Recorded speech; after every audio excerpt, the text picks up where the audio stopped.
Hi, this video is sponsored by Autodesk.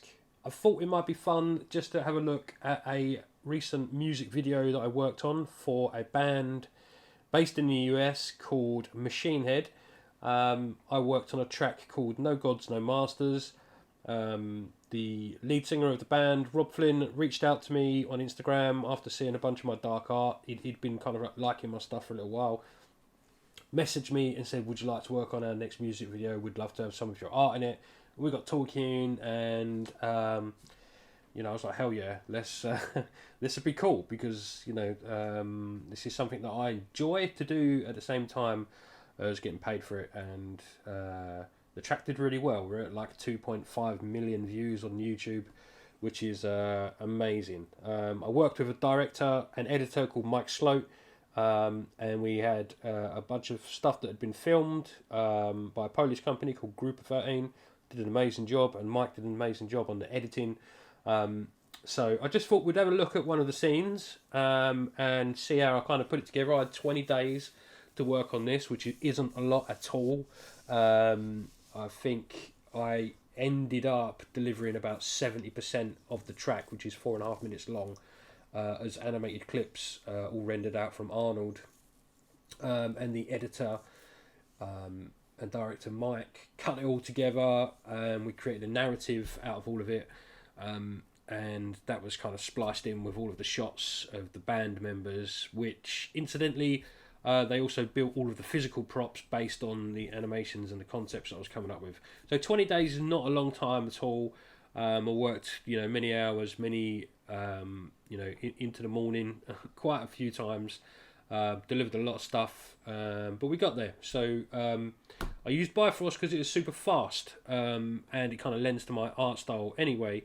But I'll show you some of the more interesting things that were perhaps not immediately obvious, like this particular shot, which obviously I used a lot of strands in this, but it was also animated in Bifrost as well.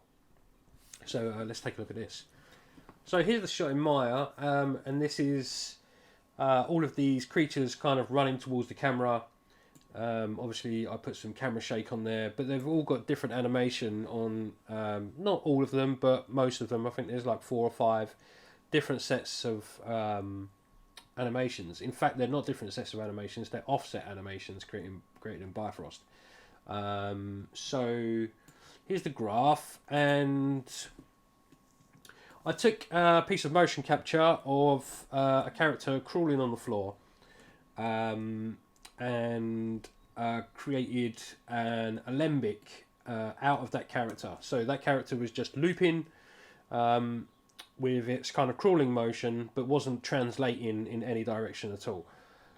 So the first thing was to actually bring in that Alembic data. Excuse the mess of my...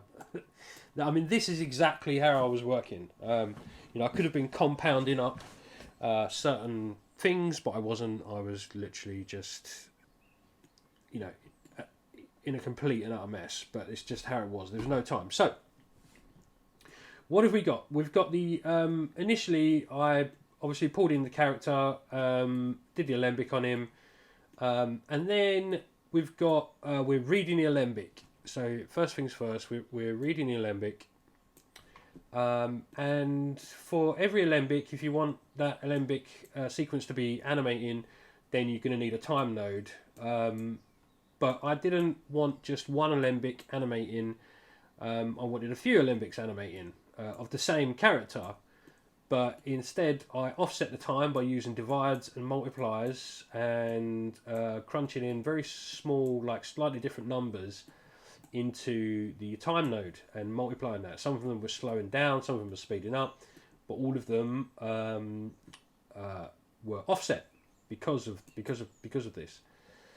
So from here, I decided to add a transform node for each one of them.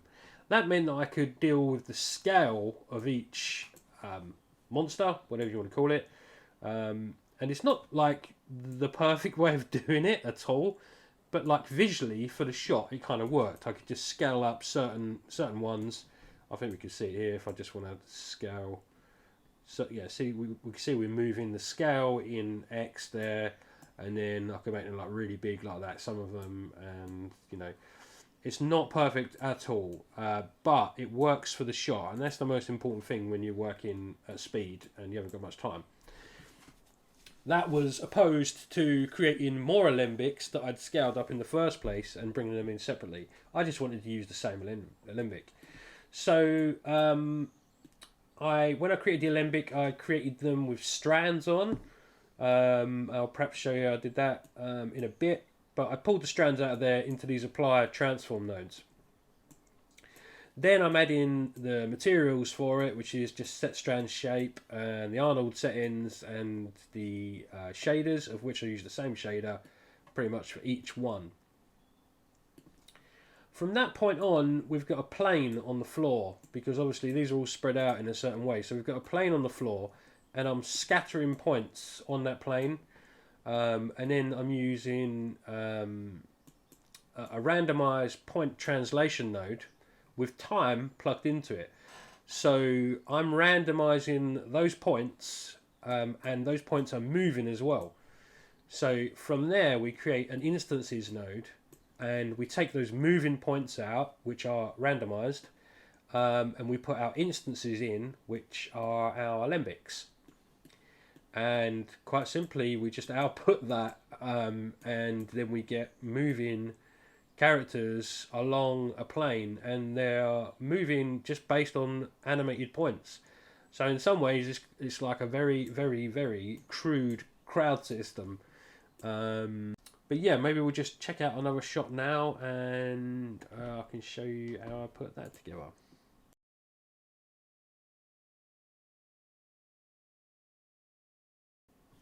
So for the shot with the baby kind of drawing on in the opening of the music video, I used, let me just switch off some of these curve influence displays, so it's just a bit easier to see.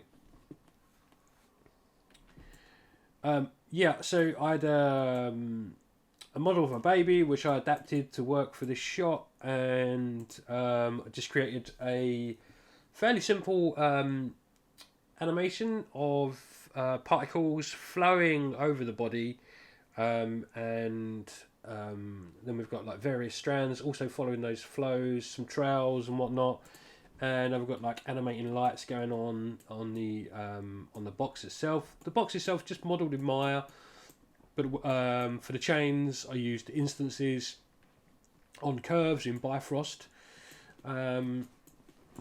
So yeah, let's just have a little look at how this works. There's also a couple of close-up shots where I've got the camera in right close with some depth of field, and rendered those off as well on the following shots to the opening shot.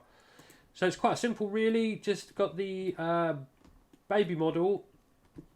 Actually, this is for the section where the umbilical cord comes down from the top of the box, and then for the actual baby itself, I've got a baby model, and I'm emitting particles from that. They're going into a curve influence, and so I just created a curve shape which very roughly matched the shape of the baby, and then from there we just also plug in the baby geometry, so this curve influence from Bruce Lee, and also I created a mask and a kill influence, which is inverted, which is just literally a box which draws on over the top of the baby in kind of like X, Z and Y, and as that animates up, and I've got another tutorial on how I did that.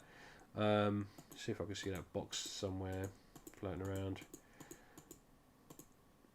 Yeah,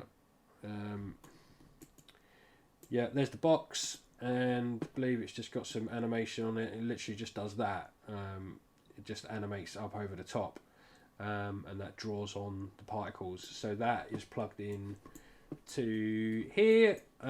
We got the we're using a mask, and it's actually drawing on particles rather than killing them. Nothing fancy in here, just got gravity switched off, but I'm pulling out particle trails, and they start at a certain point, and they run for 20 frames, and then we just rendering off the strands from those trails. Also coming out of here, we've got plexus, which is following the particles, and they're all kind of like bundled up on top of each other, which gives that effect of the that kind of movement, that constant movement that's going over the body, and it's kind of like a cool kind of growth movement.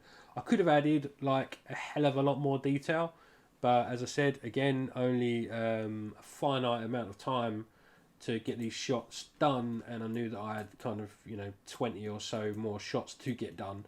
So it was like, right, let's just get the detail we need, use some nice depth of field and some flickering lighting, and then just do a little bit of post work on it.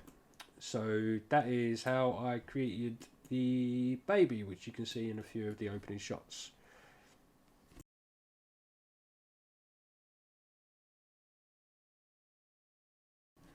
So for the scene with the chains and the guy in the middle, we kind of breaks through of them. I just used the simple setup really of we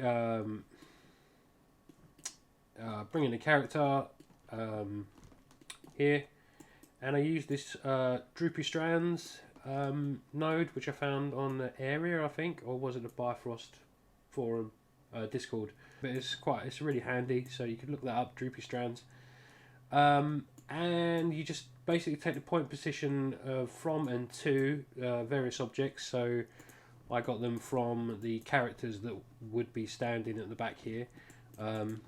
Actually, I could just initiate them quickly, so you can see it a bit better.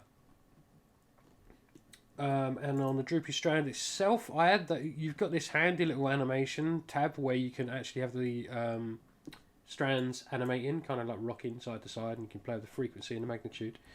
So that's like a cool addition on top of the fibers. So yeah, at the moment I'm just showing cubes, just because it's quicker to show cubes on these instances. But if we play it, we can see it's not too slow. It was a lot slower when I had some animating colliders in there. But at the moment, for these fibers, I've got some attributes for tearing pulled out into an input. Also gravity and the strength of the constraint, so that I can animate these to help the scene, really, just to pull in the gravity at a different point. So if I just go to Bifrost Graph shape, we can see that we've got magnitude and strength and tearing is off currently, but then I switch that on around here somewhere so that the tearing begins, and then I've got like the strength of the gravity starts to kick in, and so it's kind of directable in a way, rather than just trying to set it all up with numbers and everything. And yeah, so they all break apart at a certain point. You can see they're breaking apart now. Got this kind of radial effect of particles coming out, which comes out at the same time, kind of like a force field, and all of the chains break apart at the same time. And once again, rendered in Arnold, with some volumetric lighting and stuff. So yeah, that's how I created that one. So this video, like I said, was sponsored by Autodesk, but it's really just a quick overview of how I work quickly in Bifrost under pressure, and because I feel kind of confident in certain areas, I knew that Bifrost was exactly what I needed. I don't use anything else at the moment, to be honest. Pretty much everything is Bifrost. And yeah, so it was a pleasure to work with Machine Head. It's amazing to see them doing so well. It's also a pleasure to work with the director, Mike Sloat. And I'll see you on the next one, guys. Cheers.